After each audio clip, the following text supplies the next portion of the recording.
പത്തനംതിട്ട കൂടലിൽ പിതൃ സഹോദരിക്കൊപ്പം താമസിച്ചിരുന്ന 40-കാരനെ കൊലപ്പെടുത്തിയത് വൈരാഗ്യത്തെ തുടർന്നെന്ന് പോലീസ്. കേസിലെ പ്രതി അനി തന്റെ വീട്ടിൽ താമസിപ്പിച്ച ഒരു സ്ത്രീയുമായി കൊല്ലപ്പെട്ട രാജന് അടുപ്പമുണ്ടെന്ന് സംശയിച്ചു.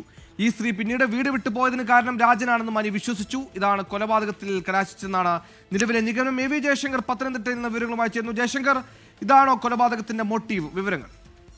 അതായത് പോലീസ് നിലവിൽ കോടതിയിൽ സമർപ്പിച്ചിരിക്കുന്ന റിമാൻഡ് റിപ്പോർട്ടിലും മറ്റും കൊലപാതക കാരണമായി പറയുന്നത് ഇത്തരത്തിൽ പൂർവ്വ വൈരാഗ്യമാണ് കൊലപാതകത്തിലേക്ക് നയിച്ചത്. കേവലം ഒരു മദ്യപാനത്തിനിടെ ഉണ്ടായ തർക്കത്തിലല്ല ഈ ഒരു കൊല നടത്തിയതെന്നാണ് അനി ഈ കൊല നടത്തിയതല്ല എന്നാണ് പോലീസ് നിലവിൽ പറയുന്നത്. കേസിലെ പ്രതി അനി തന്റെ വീട്ടിൽ താമസിച്ചിരുന്ന ഒരു സ്ത്രീയുമായി ഈ കൊല്ലപ്പെട്ട രാജന് അടുപ്പമുണ്ടെന്ന് സംശയിച്ചിരുന്നു. പിന്നീട് ഈ സ്ത്രീ അനിയെ വിട്ട് പോവുകയും ചെയ്തു. ഇതിന് കാരണം രാജനാണെന്നും അനി വിശ്വസിച്ചു. ഈ പ്രശ്നങ്ങൾ ഇത്തരത്തിൽ നിരന്തരമായി ഇതിന്റെ പേരിൽ ഇരുവരും തമ്മിൽ തർക്കമുണ്ടായി. ഇതിനിടയിലാണ് 2 ദിവസം മുമ്പ് രാത്രി മദ്യപിക്കുന്നതിനിടയിൽ ഈ അനി രാജനെ കുത്തി കൊലപ്പെടുത്തിയെന്നാണ് പോലീസ് പറയുന്നത്. ഈ വൈരാഗ്യം തന്നെയാണ് കൊലപാതകത്തിൽ നയിച്ചത്. എന്തായാലും ഈ അനിയെ നിലവിൽ പോലീസ് കോടതിയിൽ ഹാജരാക്കിയിട്ടുണ്ട്. കോടതി ഇയാളെ റിമാൻഡ് ചെയ്യുകയും ചെയ്തിട്ടുണ്ട്. ഉടൻ തന്നെ ഇയാളെ തെളിവെടുപ്പിനും മറ്റ് ആയുധം കണ്ടെത്തുന്നതിനും ഉൾപ്പെടെയായി കസ്റ്റഡിയിൽ വാങ്ങാനാണ് നിലവിൽ പോലീസ് ഉദ്ദേശിക്കുന്നത്.